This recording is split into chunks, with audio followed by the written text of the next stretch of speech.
Bonjour à tous et bienvenue pour cette nouvelle exploration. Je suis ravi de vous retrouver, de retrouver notre audience aujourd'hui pour décortiquer un sujet fascinant. Bonjour Sam. Et oui, je suis ravie d'être là aussi. Aujourd'hui, on va plonger dans un truc qui a l'air en surface super banal.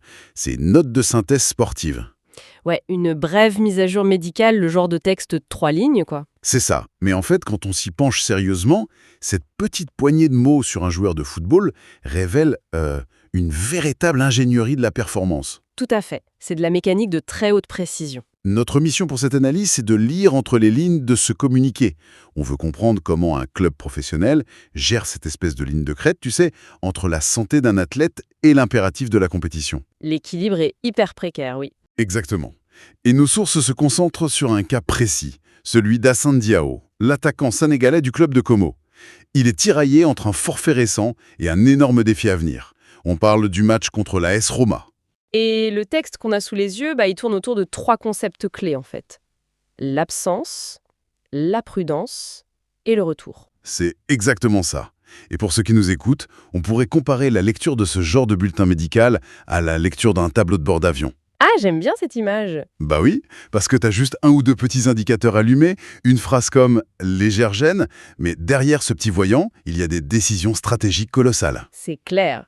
Au-delà du muscle lui-même, ce qu'on lit là, c'est vraiment la philosophie de gestion du risque dans le sport moderne. Ouais, L'athlète, aujourd'hui, c'est le capital du club. Donc chaque décision de le faire jouer ou de le reposer, c'est calculé au millimètre. on n'est plus du tout dans le cliché du joueur qui dit « j'ai mal » et le docteur qui dit « repose-toi ». quoi. Ah non, plus du tout. L'anticipation a complètement remplacé la réaction. Bon, alors avant de parler de son retour, il faut absolument qu'on pose le contexte de la semaine dernière. Parce que c'est vraiment la clé de voûte de toute cette histoire. Le fameux match à Cagliari. Voilà, hein. Les sources sont très claires là-dessus. Hassane Diao a été déclaré forfait pour le dernier déplacement de Como sur la pelouse de Cagliari. Mais le détail qui change tout, c'est le résultat. Ils ont gagné. Ils ont gagné à l'extérieur, 1-2. L'équipe a trouvé les ressources pour aller s'imposer chez l'adversaire tout en étant amputée d'une de ses armes offensives principales. Et ça, tactiquement et psychologiquement, ça renverse la table. Attends, comment ça impacte la dynamique de l'équipe, justement? De prouver qu'on peut gagner loin de ses bases sans son attaquant phare. Ça modifie instantanément l'écosystème du vestiaire.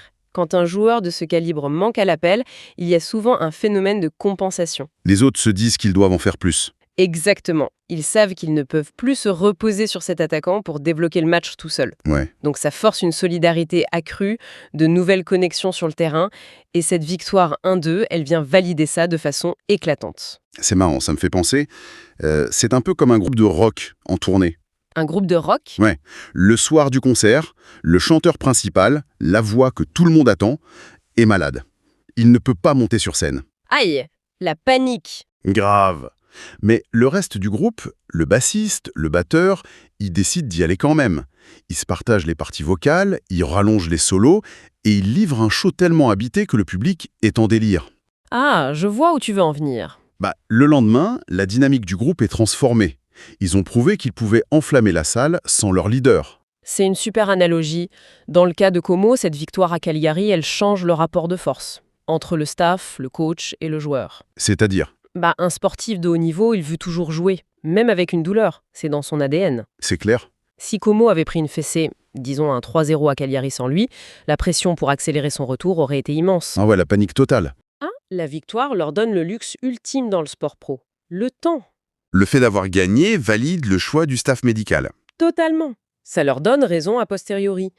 L'équipe est sur une bonne dynamique, donc on peut gérer son retour avec sérénité, sans précipitation. Mais attends, il y a un truc. Est-ce qu'il n'y a pas un revers à la médaille pour le joueur lui-même? Comment ça? La pression s'enlève des épaules du staff, ok? Mais elle se reporte sur le joueur. Il ne revient plus pour sauver une équipe en crise. Ah oui, le niveau d'exigence a changé. Exactement. Il doit réintégrer un écosystème qui vient de prouver qu'il tourne très bien sans lui. Ses coéquipiers ont mis la barre super haut. Psychologiquement, c'est pas la même approche pour lui. Il doit revenir comme une valeur ajoutée, pas comme l'unique sauveur. Et ça nous amène direct au cœur de la sémantique de notre source. C'est là que ça devient fascinant. Sur la nature de la blessure. Le communiqué parle d'une légère blessure, et puis d'une légère gêne musculaire, et juste après, bim, la phrase martèle qu'avec lui, il faut maintenant y aller avec prudence. C'est le paradoxe du vocabulaire médical sportif? Mais carrément. Moi, je fais un pushback là-dessus. Si c'est si léger que ça, pourquoi réclamer autant de prudence? On n'est pas en train de surprotéger le joueur, là? C'est une question qu'on se pose souvent, oui. Moi, ça me fait penser au voyant d'huile sur le tableau de bord de la voiture. La voiture roule sur l'autoroute, il n'y a pas de fumée, le moteur tourne bien. On se dit « Oh, c'est mineur, je roule ». Sauf que si tu ignores ce petit voyant rouge et que tu continues d'appuyer sur l'accélérateur, Le moteur explose. voilà. En biomécanique, c'est pareil. Une gêne, c'est pas une grosse lésion structurelle. C'est le système nerveux qui dit « Attention, ce muscle est à sa limite de tolérance Donc techniquement, ce n'est pas une vraie blessure, comme une déchirure. ». Pas encore. Le muscle fonctionne. Le joueur peut courir, frapper. À froid, il sent presque rien. Mais des micro-lésions s'accumulent. D'accord.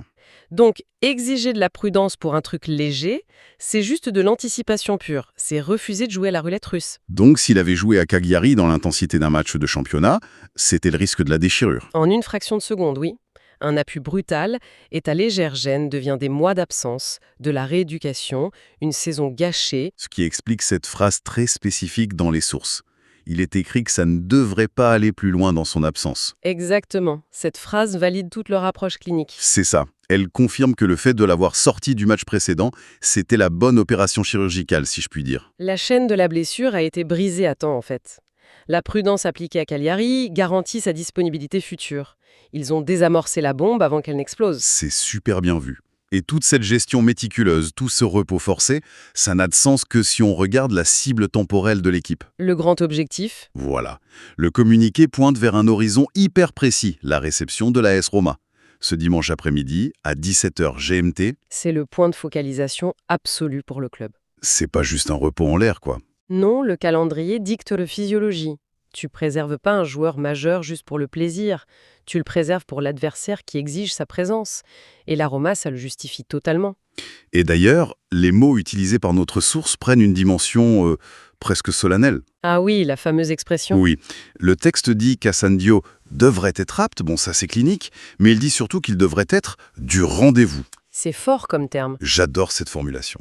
Être du rendez-vous, ça transforme un simple match de dimanche en un véritable événement, un carrefour de la saison. Ça déplace ça dans le domaine symbolique. Oui, Un rendez-vous, ça implique une attente mutuelle, une vraie préparation. ouais. Chronologiquement, ce dimanche 17h GMT, c'est l'aboutissement de tout le travail des kinés, du coach, du joueur.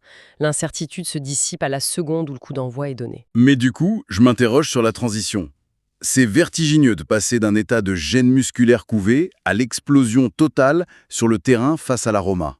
C'est un grand écart monumental, t'as raison. Bah oui, pendant une semaine on te protège, pas de choc, pas d'effort max, et dimanche à 17h GMT, bim, on te jette dans l'arène face à des défenseurs qui vont rien te pardonner.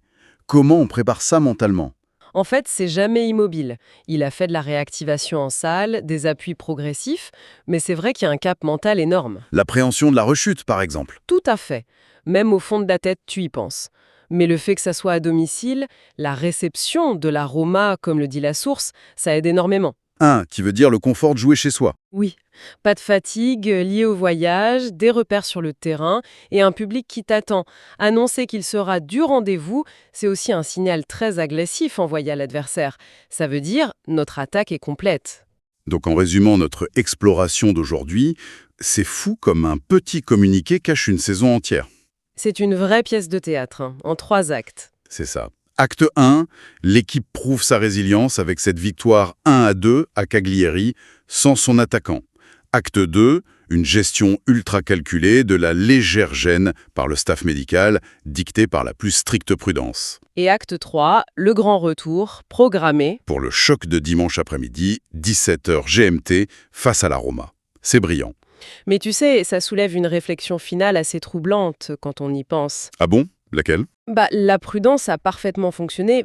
Physiquement, Assane Diao est sauf pour la Roma, mais sachant que son équipe vient de gagner à l'extérieur, de prouver sa valeur sans lui, Ouais. est-ce que cette prudence médicale ne s'est pas transformée en une immense pression de performance? Ah, la charge mentale. Exactement, on t'a couvé, on t'a protégé pendant que les autres allaient au charbon et gagnaient.